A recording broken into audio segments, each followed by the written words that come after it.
जय श्री कृष्णा, जय श्री हरि, जय श्री राधे। आज हम सुनेंगे पुरुषोत्तम मास कथा अध्याय 25।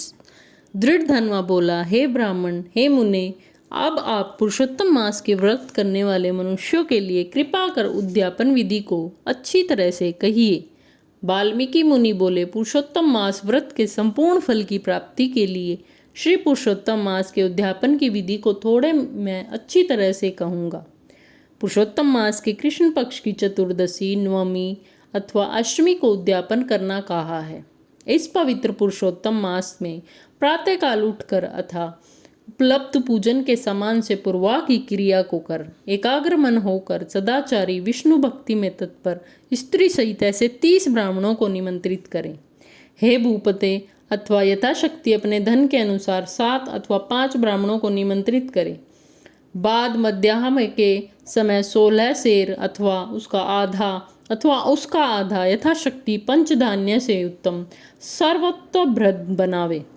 सर्वोत्तभद्र मंडल के ऊपर सुवर्ण, चांदी, तांबा अथवा मिट्टी के छिद्र रहित शुद्ध 4 कलश स्थापना करना चाहिए। 4 व्यू के पितर्थ चारों दिशाओं में बेल से युक्त उत्तम वस्त्र से वेष्टित पान से युक्त उन कलशों को करना चाहिए। उन चारों कलशों पर क्रम से वासुदेव, हलधर, प्रद्युम्न और अग्निरुद्ध देव को स्थापित करें। पुरुषोत्तम मास व्रत के आरंभ में स्थापित किए हुए राधिका सहित देव देवेश पुरुषोत्तम भगवान को कलश युक्त वहां से लाकर मंडल के ऊपर मध्य भाग में स्थापित करें। वेद वेदांग के जानने वाले वैष्णव को आचार्य कहकर बनाकर जप के लिए 4 ब्राह्मणों का वर्णन करें।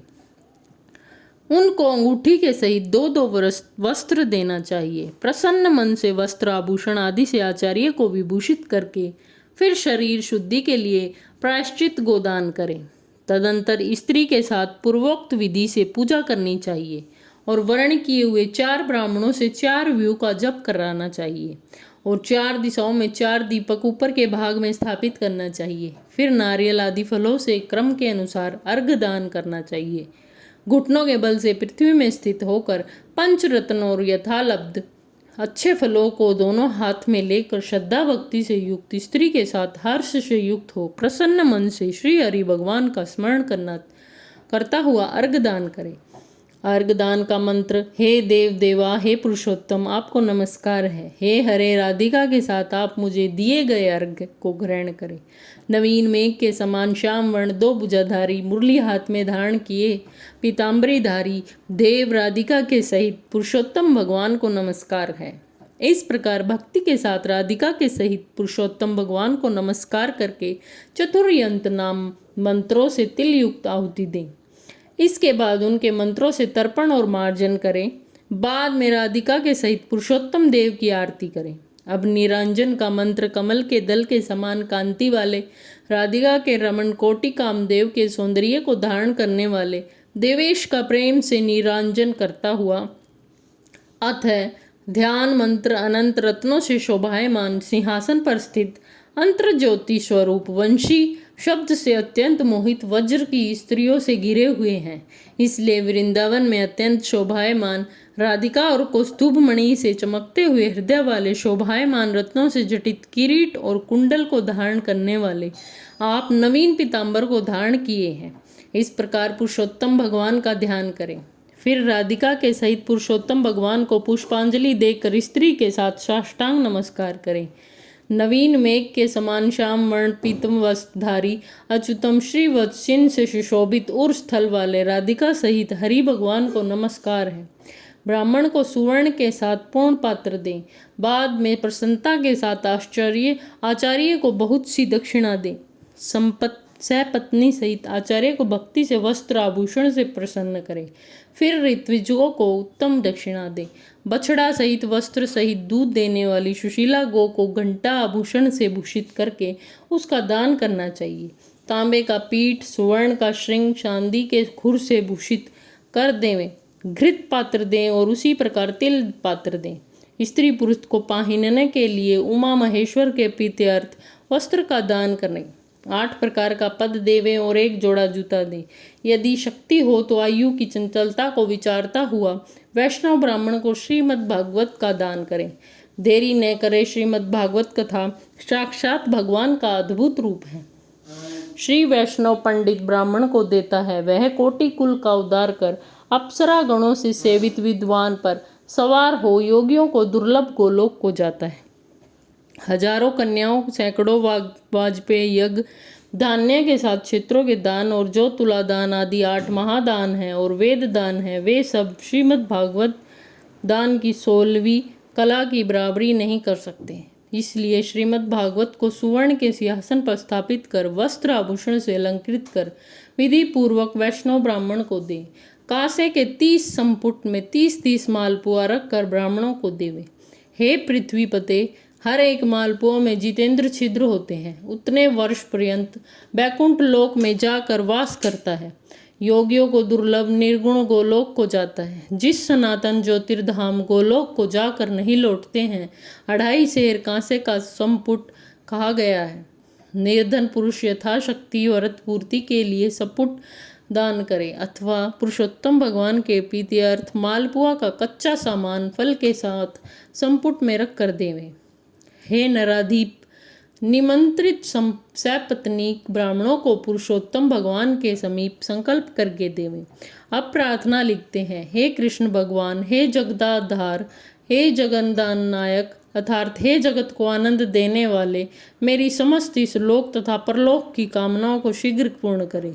इस प्रकार गोविंद भगवान की प्रार्थना कर प्रसन्नतापूर्वक भगवान पुरुषोत्तम भगवान का स्मरण करता हुआ स्त्री सहित सदाचारी ब्राह्मणों को भोजन कराए। ब्राह्मण रूप हरि और ब्राह्मण रूप राधिका का स्मरण करता हुआ भक्ति पूर्वक गंधाक्षत से पूजन कर घृत पायस का भोजन करावे। व्रत करने वाला विधि पूर्वक भोजन समान का संकल्प करे। अंगूर, केला, अनेक प्रकार के आम के फल, घी के पके हुए सुंदर उड़द के बने बड़े, चीनी की घी के बने घेवर, फेनी, खांड के बने मंडक, खरबूजा, ककड़ी का शाक, अदरक, सुंदर नींबू, आम और अनेक प्रकार के अलग अलग शाक, इस प्रकार 6 रसों से युक्त 4 प्रकार का भोजन सुगंधित पदार्थ से वासित गोरस को परोस कर कोमल वाणी बोलते हुए, यह स्वादिष्ट है, इसको आपके लिए तैयार किया है, प्रसन्नता के साथ भोजन करिए। हे ब्राह्मण, हे प्रभु, जो इस पकाए हुए पदार्थों में अच्छा मालूम हो उसको मांगिए।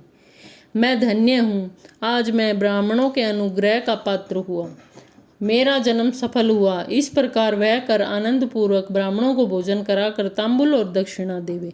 इलायची, लौंग, कपूर, नागरपान, कस्तूरी, जवित्री, कत्था और चूना, इस सब पदार्थों को मिलाकर भगवान के लिए प्रिय तांबुल को देना चाहिए। इसलिए इन सामानों से युक्त करके ही आदर के साथ तांबुल देना चाहिए। जो इस प्रकार तांबुल को ब्राह्मण श्रेष्ठ के लिए देता है, वह इस लोक में ऐश्वर्य सुख भोग कर परलोक में अमृत का भोगता है। स्त्री के साथ ब्राह्मणों को प्रसन्न कर हाथ में मोदक देवे और ब्राह्मणियों को विधि पूर्वक वस्त्र आभूषण से अलंकृत कर बंसी देवे। सीमा तक उन ब्राह्मणों को पहुंचाकर विसर्जन करे। मंत्रहीनम क्रियाहीनम भक्तिहीनम जनार्दम यत्य पूजितम मया देव परिपूर्णम तदमस्तु में। और इस मंत्र से पुरुषोत्तम भगवान को समापन समर्पण करे। यस्य स्मृत्या च नामोक्त्या तपो यज्ञ क्रियादिषु न्यूनम संपूर्णता याति सदो वंदे तमश्च्युतम। इस मंत्र से जनार्दन भगवान को नमस्कार कर जो कुछ कमी रह गई हो वह अच्युत्य भगवान की कृपा से पूर्ण फल देने वाला हो, यह कहकर यथा सुख विचरे। अन्न का यथा भाग विभाग कर भूतों को देकर मिथ्या भाषण से रहित हो, अन्न की निंदा न करता हुआ कुटुंबी जनों के साथ भोजन करे। अमावस के दिन रात्रि में जागरण करे।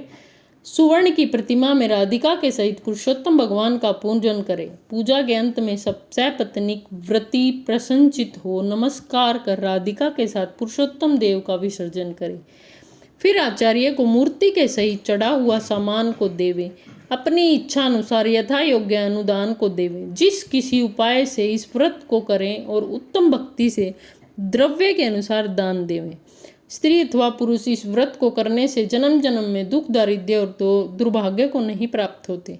जो लोग इस व्रत को करते हैं वे इस लोक में अनेक प्रकार के मनोरथ को प्राप्त करके सुंदर विमान पर चढ़कर श्रेष्ठ वैकुंठ को जाते हैं। श्री नारायण बोले, इस प्रकार जो पुरुष श्री कृष्ण भगवान का प्रिय पुरुषोत्तम मास व्रत विधि पूर्वक आदर के साथ करता है वह इस लोक के सुखों को भोग कर और पाप राशि से मुक्त होकर अपने पूर्व जन्म के साथ गोलोक को जाता है। इति श्री ब्रह्मनारदीय पुराणे पुरुषोत्तम मास महात्म्ये पंचविंशो अध्याय समाप्तम्। जय श्री राधे, जय श्री हरि, जय श्री कृष्णा।